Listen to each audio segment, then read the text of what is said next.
Baik, assalamualaikum warahmatullahi wabarakatuh. Kembali lagi di channel saya Aminullah Isha. Pada kesempatan kali ini, podcast malam ini, saya mendatangkan narasumber yang insya Allah fenomenal ini ya. Dengan siapa? Arsya Ghazi Syafiq. Arsya Ghazi Syafiq. Asal dari mana Ghazi? Anak asal dari Jakarta dan di Depok. Jakarta tapi tinggal Di Depok. di Depok ya. Insya Allah pada malam hari ini Ananda Arsya Ghazi ya sedikit berbagi pengalaman ya. Ananda Ghazi ini berapa hafalannya? Alhamdulillah anak sudah 19 juz. 19 juz apa 20? Masuk ke dalam. Masuk ke 20 juz. Sekarang kelas berapa? Anak sekarang di kelas 7. Kelas 7. Umur? Umurnya 12 tahun. 12 tahun sudah 20 juz. 20 tahun sudah 12 tahun sudah 20 juz. Nah, kita berbincang-bincang ya insya Allah pada malam hari ini pengalaman, cara dan seterusnya. Kita tanya langsung ke ke teman kita ini. 19 juz itu ngafal dari umur berapa? Kira-kira dari umur 5 tahun. 5 tahun.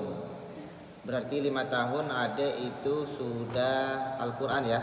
Iya. Oke, 5 tahun sudah 5 Al-Quran. 19 juz itu kapan? Kelas 6. Kelas 6. Kelas 6 apa? Kelas 6 SD. Kelas 6 SD ya teman-teman ya, pemirsa semua. Kelas 6 SD sudah 19 juz ya. Targetnya kapan nih selesai 30 juz? Insya Allah kelas 8. Kelas 8 awal akhir? Akhir. Oke, akhir. Berarti belum mencapai sejarah saya ya. Karena sedikit info lah, saya juga, tapi saya SD cuma juz 30. Saya juz 30, di kelas 7 saya 20 juz. Di kelas 7 saya 20 juz dan di kelas 8 awal, semester awal, alhamdulillah Ustadz sudah 30 juz, sudah mengerjakan 30 juz. Insyaallah cita-citanya tercapai ya akhir semester kelas 8 ya. Insya Allah Ustaz, amin. Oke. Yang menarik di sini adalah saya mau menanyakan orang tua, ayah dan ibu apakah lulusan pondok atau sudah hafal Quran juga atau gimana? Bukan lulusan pondok. Dan hafalan Qurannya sedikit. Jadi ini motivasi buat ibu-ibu, bapak-bapak atau yang sudah berkeluarga di rumah, jangan frustasi, jangan gak percaya diri jika bapak dan ibu tidak hafal Quran, bahkan bukan lulusan pondok. Buktinya Ananda Ghazi, ayah dan ibunya bukan lulusan pondok, hafalan Qurannya mungkin juz 30 atau sedikit katanya, tapi anaknya lulus SD 19 juz. Orang tua saya juga bukan hafalan Quran, paling juz 30 aja, tapi alhamdulillah dia menyampaikan ya. Oke, lanjut ke kalau Ananda Ghazi dalam menghafal Quran tuh gimana caranya?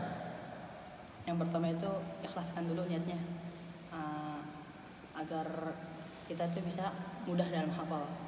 Lalu yang pertama itu dibaca dulu agar tidak ada yang salah ketika kita mau menghafalnya. Setelah dibaca lancar, nanti kita hafalkan. Baru setelah kita itu setorkan pada hafiz kita. Oke, cara yang pertama yang diberikan oleh Ananda Ghazi, dibaca dulu. Ini benar. Saya juga dulu menghafal Qur'annya itu dibaca dulu sampai benar-benar betul bacaan itu tidak ada yang salah. Biasanya kita baca itu kepada orang yang lebih paham ya. Iya betul. Kalau dulu kamu bacanya ke siapa dulu? Ke hafiz saya dulu. Pas waktu SD ya? Iya. Oke. Jadi teman-teman, pemirsa di rumah yang mau menghafal Quran, penting ya. Syarat yang pertama tadi kalau ikhlas kan di luar cara mudah menghafal. Untuk membaca terlebih dahulu, misalkan mau menghafal satu ayat, kita benar-benar baca dulu satu ayat itu kepada orang yang lebih paham, lebih mengerti, sehingga tidak ada salah. Kalau sudah tidak ada teguran baru kita bisa mulai menghafal. Kenapa? Karena kalau kita sampai menghafal kemudian yang dihafal salah, maka berakibat fatal. Dan kalau dibenerin nanti pas kita sudah terlanjur lancar bakalan ngeblank, hilang lagi, karena bukan ayat itu yang dihafal. Jadi syarat cara yang pertama untuk menghafal Quran itu dibaca dulu. Biasanya ada Ghazi dibacanya itu satu ayat atau satu halaman langsung. Kalau misalnya masih belum begitu bisa, satu ayat dulu. Tapi kalau misalnya sudah bisa, langsung satu halaman boleh. Kalau satu halaman itu biasanya dibacanya berapa halaman? Berapa kali? Dibacanya? Ya. Satu kali biasanya. Satu kali, satu halaman baru bisa langsung dihafal. Berarti Anda cerdas sekali. Kalau saya itu bisa sampai 5 kali bahkan lebih ya. Oke, selanjutnya cara yang kedua, kan tadi cara yang pertama disuruh baca dulu toh. Jangan sampai ada yang salah baru kita mulai menghafal. Yang kedua ada nggak kira-kira caranya? Kalau saya sampai saat ini masih belum punya yang kedua metodenya. Jadi gimana? Oke, metodenya begitu. Oke, langsung saja. Karena dalam menghafal itu nggak cuma menghafal untuk menjaga Al-Quran, ibaratnya menghafal itu mencintai ya. Tapi murojaah itu ibaratnya setia. Buat apa cinta tanpa adanya setia ya? Oke, sekarang yang saya mau tanyakan adalah bagaimana Ananda Ghazi setia bahasanya, murojaah atau menjaga hafalan kamu. Gimana trik murojaahnya? Pertama itu kalau misalnya kalian baru itu paksain aja dulu semampu kalian. Nah, nanti bakal semakin lama kalian tuh bakal terbiasa dengan kadar murojaah kalian. Misalnya nih kalian murojaah hari ini 1 juz, mampunya 1 juz doang. Nah, nanti besoknya coba ditambah lagi, misalnya jadi 1,5 juz. Nah, nanti bakal terbiasa. Itu. Oh, bagus sekali ya. Jadi gini ya, murojaah itu, lancarnya hafalan itu seberapa banyak dia baca, seberapa banyak dia mengulang. Ya, contoh kecilnya begini. Banyak orang di kampung itu lancar surat Yasin tapi mereka tidak pernah hafal. Tapi bacanya mungkin seminggu sekali ya, biasanya yang beredar di kampung. Tapi mereka tuh lancar. Kenapa? Karena sering diulang-ulang.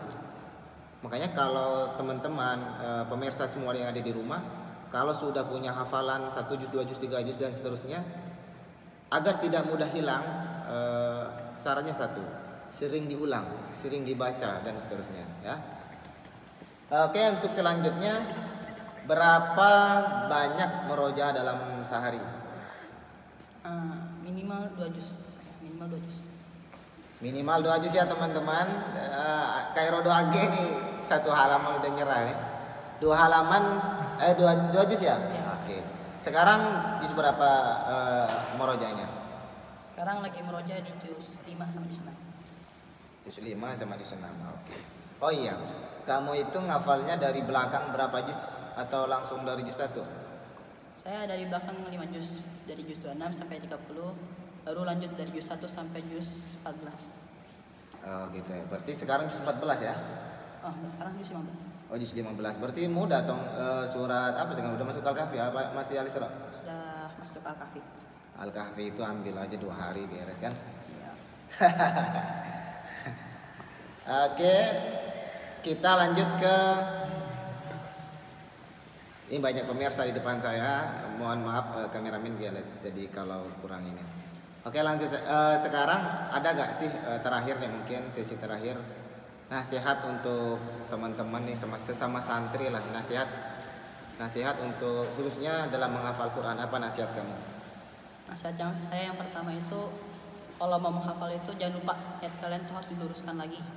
Karena kalau misalnya niatnya kalian nggak lurus, nanti kalian bakal susah buat menghafalnya. Lalu yang kedua itu, perbanyak murojaah daripada hafalan. Kalau misalnya murojaahnya lebih dikit daripada hafalannya, hafalan kalian bakal hilang semua. Lalu yang ketiga, sebisa mungkin jangan pernah ganti Al-Quran. Kalau misalnya ganti Al-Quran itu seperti kita membangun kembali hafalan kita. Nah, lalu yang keempat, yaitu adalah Kalau kalian misalnya masih baru itu, sebisa mungkin semampu kalian aja merojahnya. Nah nanti kalau misalnya kalian sudah terbiasa, kalian tambah lagi, terbiasa lagi, tambah lagi, tambah lagi sampai kalian lancar banget mungkin hafalannya kalian. Itu sih. Oke, poinnya itu yang sering saya sampaikan juga kepada teman-teman, kepada semua yang pernah halaku dengan saya itu, gimana caranya Al-Quran itu tidak berubah. Nah, saya kebetulan saya bawa Quran nih. Quran saya ini alhamdulillah sudah 7 tahun, mau 8 tahun. Sampai nggak ada warnanya nih. Kenapa nggak boleh gonta-ganti Al-Quran? Karena kalau kita belum lancar atau ada yang susah merojaah, ada susah menghafal, bisa kita tandain. Oh ternyata ini kurang lancar. Kalau nggak kita kasih nomor 1 misalkan di atas, nomor 1 penting belum lancar dan seterusnya. Jadi teman-teman yang mau gampang merojaah, menghafal dan seterusnya, jangan gonta-ganti Al-Quran ya. Tapi yang paling penting yang pertama tadi ya, luruskan niat. Buat apa sih kamu menghafal Quran? Buat apa? Untuk menghafal Quran. Jangan sampai hanya paksaan dan seterusnya, itu bakalan jadi beban bahkan susah. Tapi kalau antum semua menghafal Al-Quran ikhlas, ingin menjadi keluarganya Allah Subhanahu wa taala, karena Allah mempunyai keluarga di muka bumi ya, betul ya? Nah, yaitu orang yang ahlul Quran, yaitu orang yang senantiasa belajar Al-Quran, memahami Al-Quran dan mengajarkan Al-Quran. Oke, apa nasihat untuk kedua orang tua nih? Nasihat untuk kedua orang tua. Ya, nasihat kepada orang tua yang di rumah. Abi wa Umi, jangan sampai lupa untuk murojaah Al-Qurannya ya, Abi wa Umi. Terus semangat dalam hafal Al-Quran dan jangan lupa niatnya diluruskan lagi. Kalau misalnya ada waktu luang, jangan lupa di murojaah dan juga tambah hafalannya. Oke, semoga itu aja ya dari kita semua. Semoga podcast malam ini, bincang-bincang malam ini membawa manfaat untuk para penonton atau semualah yang mencakup channel saya ini. Semoga dapat dipahami dan semoga dapat mengambil manfaat untuk semuanya ya. Oke, syukran, jazakumullah khairan. Untuk bertanya-tanya lebih lanjut merojaah atau seputar Al-Quran, di komentar saja, atau enggak langsung japri saya aja dan seterusnya. Oke, syukran.